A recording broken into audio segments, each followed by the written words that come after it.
Yeah, there were a few of us, the finance spokespeople were briefed by the Secretary-General. We went through the legislation. Obviously, we've had absolutely no chance to read it in detail, to discuss with experts, with legal advisors, etc., the implications of this. I believe that one of the sections is probably unconstitutional. Obviously, I'm not a constitutional lawyer, but I believe the same issue applies as to the constitutional challenge, the promissory notes being taken by David Hall at the moment. It seems to me, based on the briefing, the short briefing we've had, that this is a very dangerous piece of legislation. I fully accept that if the government has been bounced into a quick liquidation, that there may be legislative protections that could be put in place this evening for when the courts open that protect some of the assets, about €16 billion worth of loan assets, which are essentially state-owned. However, to me, there are two very, very serious and dangerous pieces of this legislation, neither of which need to come through tonight under any circumstances. The first is, this legislation will transfer our debt, the promissory note debt, which is currently at about €28 billion, it will transfer it from a debt owed to IBRC to a debt owed to the European Central Bank via the Central Bank of Ireland. Now, the structure of the promissory notes, we are told, is not going to change just yet, but we do expect that that will happen in time. Now, the 28 billion may not change just yet, but who you owe the money to matters a great deal in terms of political negotiations. And this evening, the Dáil, if the backbenchers, the government backbenchers toe the line, which I expect they will, the people of Ireland will no longer owe €28 billion to two dead banks. They will owe €28 billion to the European Central Bank. The European Central Bank is legally prohibited from writing any of that down. That's a very, very serious situation. The amount of debt doesn't change, but our ability to get any serious write-down on behalf of the Irish people, to my mind, essentially vanishes. The second piece, I believe it's section 17, gives the Minister power, with no Dáil oversight and no Dáil vote, to restructure the assets. In this case, what I'm concerned about is the promissory note. So here's what could happen. If this is voted through tonight, our debt to IBRC will be transferred to a debt to the European Central Bank.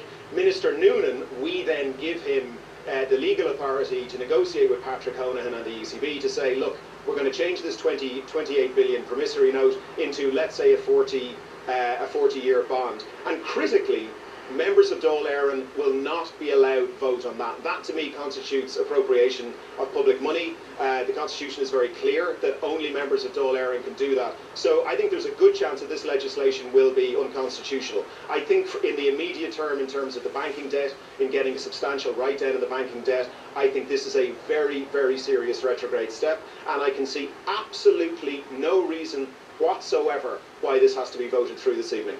I suggest again the Camcola give the opposition parties until 11:45. 11:45. That's it.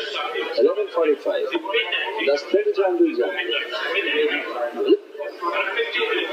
11:40. Is it agreed that we sit and resume at 11:45? Okay, I have to put the question now. Are we really serious about this? We're supposed to waste time. No, just for the teacher, for the sake, no, people don't want to get big-hearted about this. I just simply would say to you, look, people got very late briefings, 10%, right? That's the reality of it. Okay? Hang around all evening, 10%. The financial spokespeople were brought over for starting at 11 o'clock in a bill. We've been through all that now. Well, you have, and I would expect there's no 11. Yeah, just say midnight, Taoiseach, and I go along with that. The Taoiseach has said he's given until 11:45. Now, if you don't agree to that, please resume your seat. If you don't agree to that, sorry, Taoiseach, I'm obliged, in accordance with the order presented by the government chief whip, to put the question. Now, we either agree on the floor of the House to 11:45, or else I put the question. Right. Does Deputy McGrath agree to 12 o'clock? Do you agree to 12 o'clock? Do you agree to 12 o'clock? Anybody else? Do you agree to 12 o'clock? No, we need more time, Taoiseach. 12 o'clock? Sorry. We need Concordia. Now, there's an offer on the table at 12 o'clock. Concordia. Why is this being, Concordia, why is this being sliced into a 2-hour slot? Yeah, and could I honourably suggest that if you want some order from the government TDs, that perhaps you should close the Dáil bar. That may be a useful way to get some order here. But there's only 2 hours is too short a time.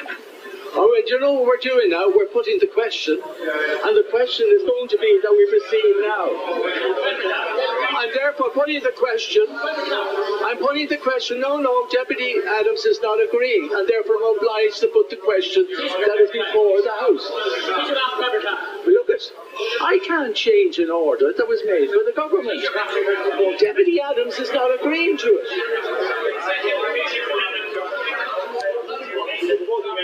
What? I put the question that sorry, deputies, would you please allow me?